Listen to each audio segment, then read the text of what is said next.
Let's get this show started. Now, 2027 Jubilee presidential aspirant and former Interior Cabinet Secretary Dr. Fred Matiang'i jetted back in the country this morning after a 2-year hiatus from Kenyan politics.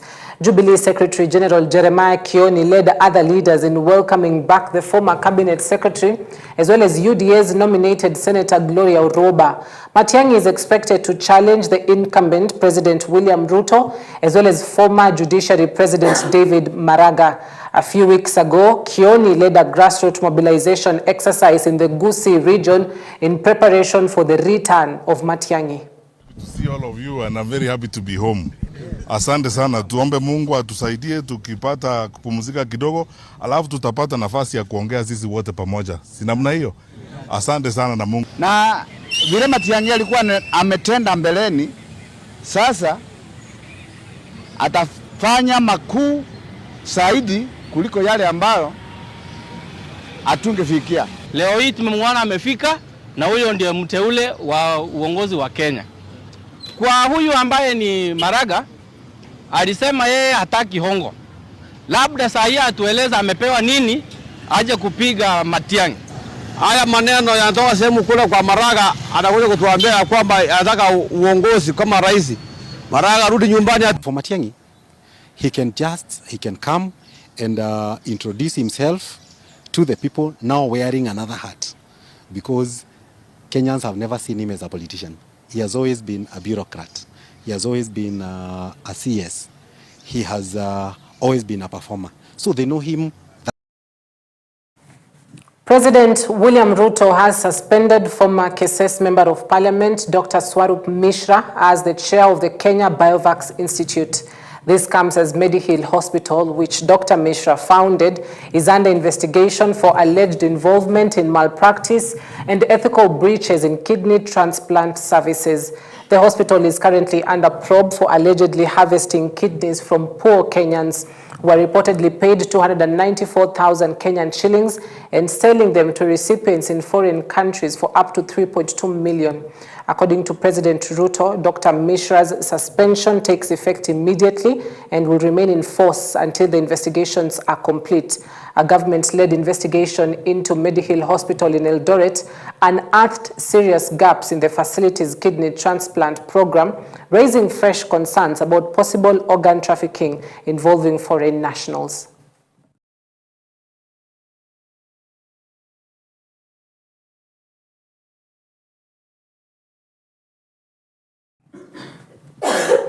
Now, Chief Justice Martha Koome has called for rapid results initiatives, RRI, on succession cases to curb judgment delays among litigants. Speaking during the closing ceremony for the 2025 Annual High Court Leaders Conference, the Chief Justice noted that certain categories of cases, including family, succession, and commercial matters, are among the most sensitive and impactful areas of the High Court. Hence, they need rapid results. Koome also urged the esteemed judges to adopt better case management practices to avoid the accumulation of pending judgments and to ensure that justice is delivered within the prescribed timelines. But we really require the cooperation of the public, because I'm told it's a culture that you give something in return. The court is not a sanctuary, it's not a church, it's not a mosque where you take a donation, where you take a tithe. A court, you go for justice, and justice is not for sale. That is a message to the Kenyans. Of a backlog of cases and continuous pressure for us to deal with all the matters that are being filed on a daily basis and cope with that burden. And during releases like this one, we are supposed to be writing, catching up with our rulings and judgments. But instead of doing that, we sacrifice this time to come here and reflect it together and see where we are. We want to educate Kenyans that you do not pay anybody to facilitate the services that we render in the judiciary.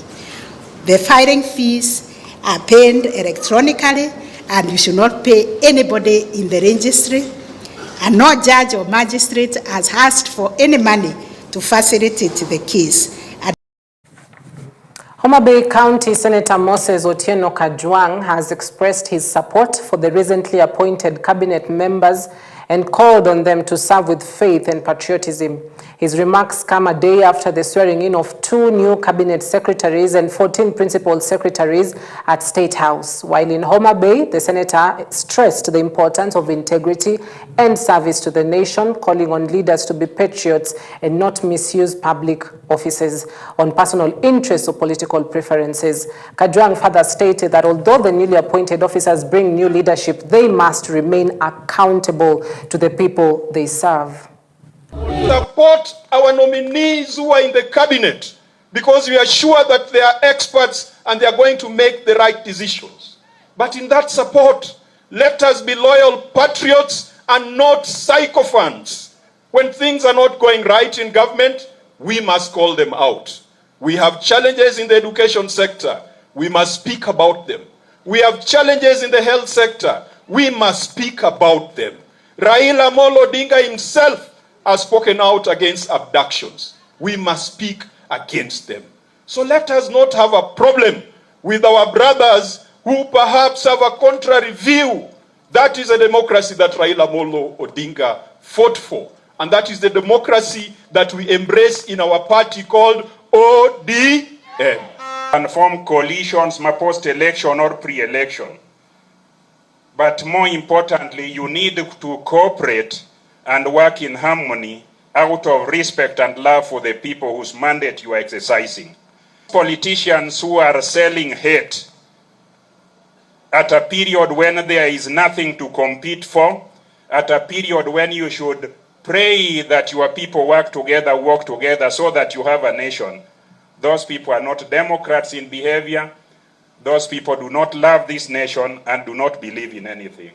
So I want to appreciate the Homa Bay team for understanding that there is time for everything. After every election, all leaders must work together with full effort and spirit to bring the people together so that the people reap the benefits of the offices to which they installed leaders. Coming from the base of protocol, I greet you all. Brothers, if you will, I come here today not with Wiper Party Member of Parliament Joshua Kimilu has blasted Raila Odinga over his remarks concerning the national government constituency development funds, to which Odinga told the legislators to not demand for the disbursement of the funds, but instead leave the development duties to county governors. Kimilu, who is a strong supporter of Wiper leader Kalonzo Musyoka, says the funds are not beneficial to MPs, but to the constituency residents. The legislator also called on drivers to be careful on the roads, especially during this Easter break. Tumeona vile watu wanaendelea na kuongea wakisema CDF itolewe. CDF si pesa ya wajumbe, CDF ni pesa ya wananchi. Hata sisi hatukwangi signatory ya hiyo pesa, na hiyo pesa bila inasaidia wazazi, school fees, kujenga mashule zetu. Nataka kuambia Raila, stop your conmanship. Wewe kula pesa na unyamaze kwa sababu umeingia kwa serikali. Enda ukae huko na unyamaze, na uache wananchi wanataka wafaidike. Pesa ile inasaidia wananchi sana ni ya CDF. Kwa hivyo tuendelea na kuitetea na tuhakikisha kwamba itaendelea na kukua hapo. Huko wakati wa Easter, na nauliza drivers wale wetu, watoto wetu wale wanatoka katika towns, waendeshe magari polepole. Hakuna haja ya kukimbia. Hatutaki tupoteze watu wetu. Hii inakuwa msimu mbaya sana kwa sababu inakuwa msimu wa mvua, na wakati watu wanaendesha magari vibaya, hatutaki kupoteza watu wetu. Kwa hivyo naomba watu wote wale ambao wanasafiri wasikue na haraka, kwa sababu hata ukienda polepole mwisho utafika kwako.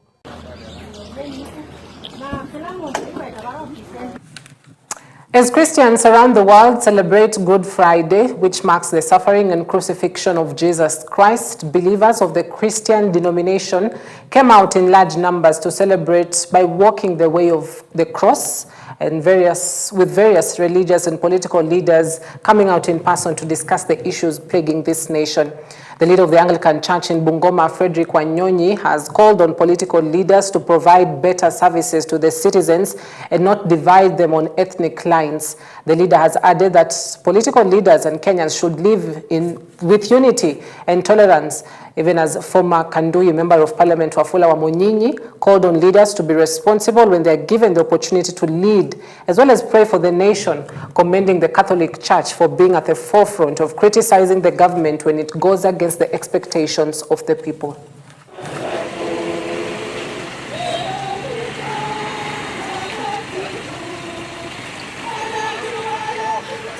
Tunaitwa to be servants, kukuwa watumishi. Siku hizi kila mtu anataka awe mkubwa, kila mtu anataka atumikiwe, kila mtu anataka atumie yule ambaye ako chini ya mamlaka yake kwa njia iliyo mbaya. Na mwisho, jambo la tatu ni kwamba humility, yani unyenyekevu. Wote tunaitwa tukaweze kuwa wanyenyekevu. So hayo mambo matatu, love, service and humility, ndio imekuwa kauli mbiu ya mwaka huu ya siku hii ya Easter. Majibu yale tunawatakana kuwajibika katika jamii yetu kama Wakristo, kusaidia wale hawana kitu na pia tusaidie nchi yetu. Tuwe na amani, tukumbuke Yesu alikufa kwa sababu yetu. Katika sala tunayoomba leo tunakumbuka yote Yesu alipitia ni kwa sababu yetu. Hizo kwangu kwa Wakristo na nchi yetu. Tuwe watu wenye maadili mema, tujali wengine na tuwe tunakumbuka yale Yesu alipitia kwa ajili yetu. Kama sisi Wakristo tuombee nchi yetu. Tunafuraha sisi kama Wakatolika kwa sababu viongozi wa kanisa yetu, the Catholic bishops, wamekuwa mstari wa mbele kuombea amani katika nchi yetu. Wamekuwa mstari wa mbele kuomba kila mtu awe anafuata ukweli. Tuwe ni watu wa ukweli, tuwe tunafanya mema, tutende yale ambayo tunahitaji kutenda kama Wakristo.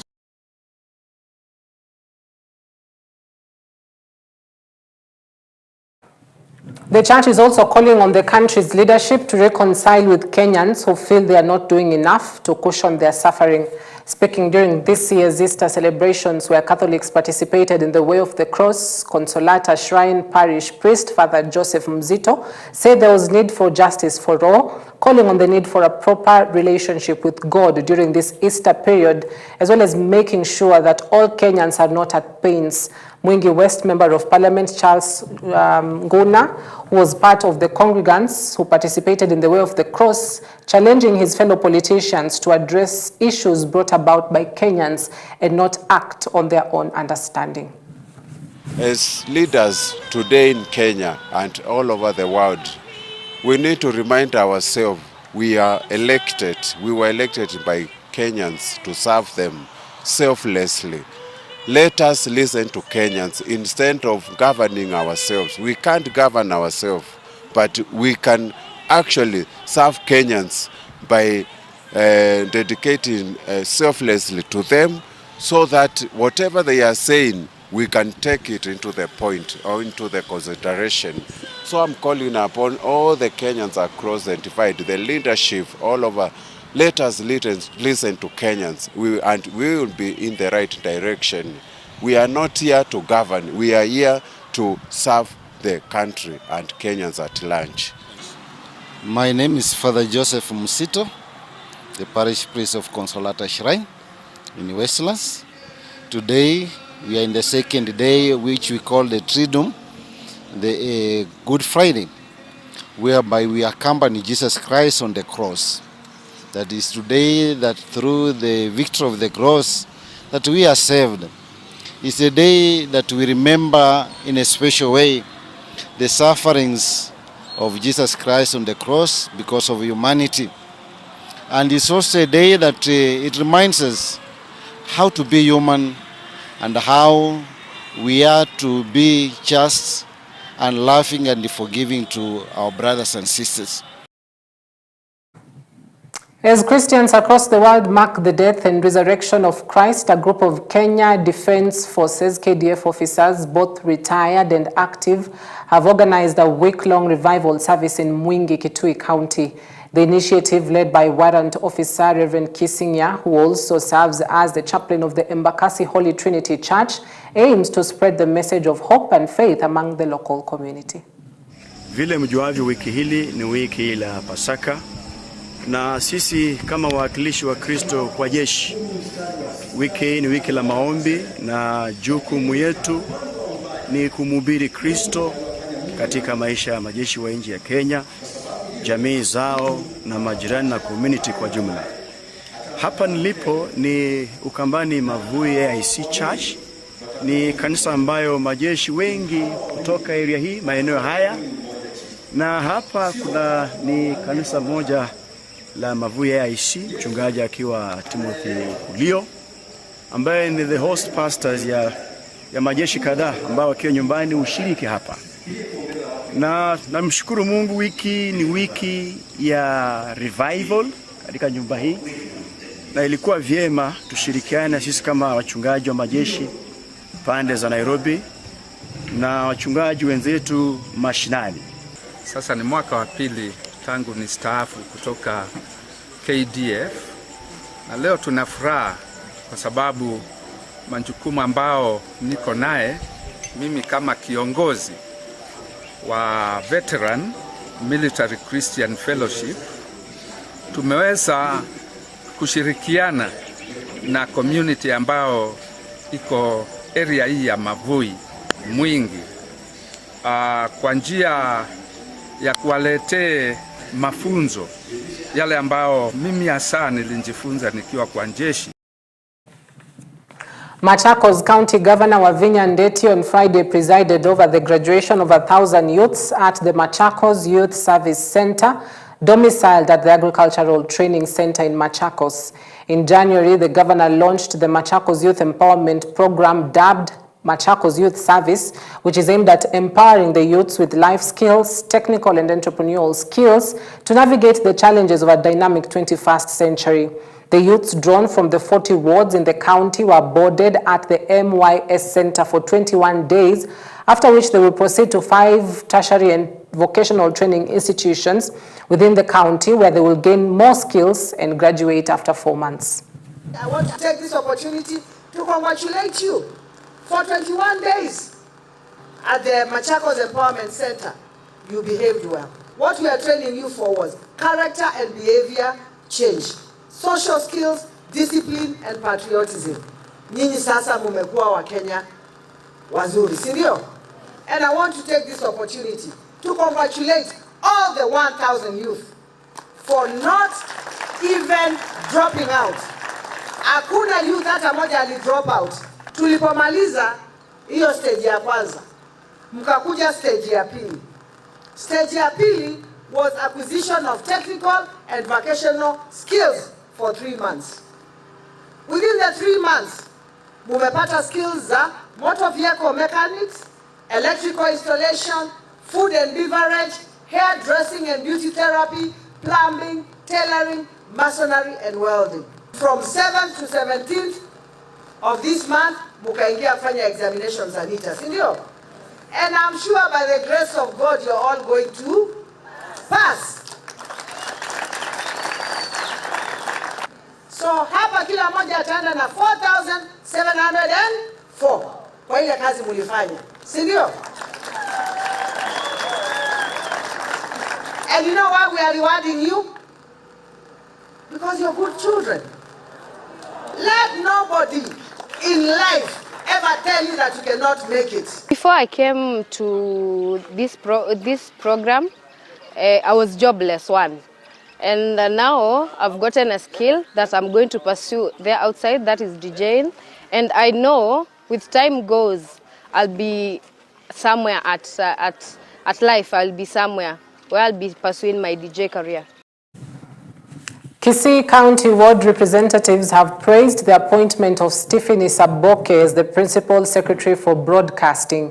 Isaboke's appointment has been welcomed by the Abagusi community as well as the county leaders in general. These leaders have also said that the appointment of Isaboke in the position will strengthen great performance in the sector. Mheshimiwa William Ruto, Prime Minister wetu Raila Amolo Odinga na Governor wetu Simbarati kwa kumpa kazi mmoja wetu kutoka kwa hii jamii ambaye anaitwa Stephen Isaboke kuwa PS wa ICT. Tunashukuru na tunasema kwa sababu ya Omogusi tuko pamoja na tunashirikiana na hii serikali kufanya kazi, ndipoza tuone maendeleo imeenda mbele.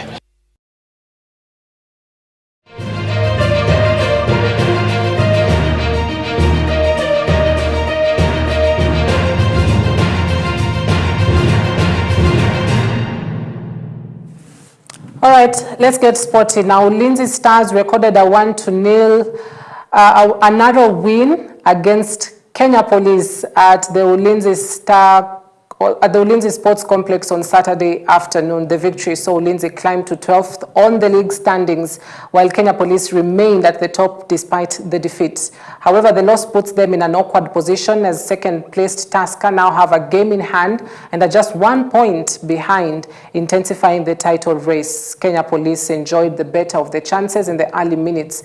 They tested the Ulinzi Stars defense as early as the second minute with a speculative effort. And around the quarter-hour mark, they came close again, but were denied by a solid stop from Ulinzi goalkeeper Ismail Emuria.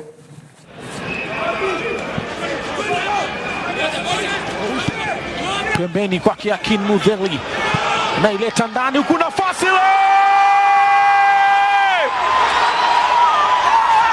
Boniface Musiri. David Okoth Odhiambo.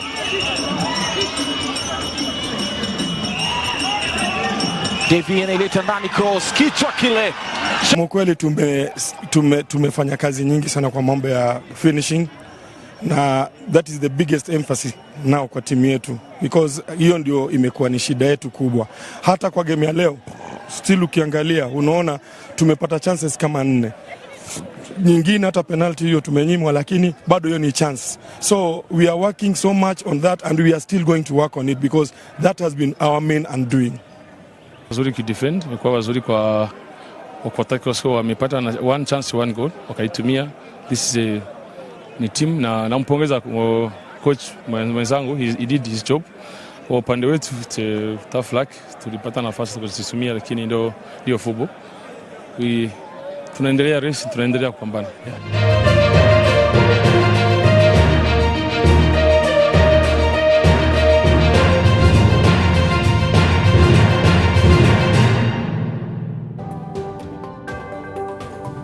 All right, that is where we wrap it up tonight. Thank you very much for your wonderful company. Our sign language interpreter tonight is Laura Omondi. My name is Cynthia Nanjala. Have a blessed weekend and a fantastic Easter holiday.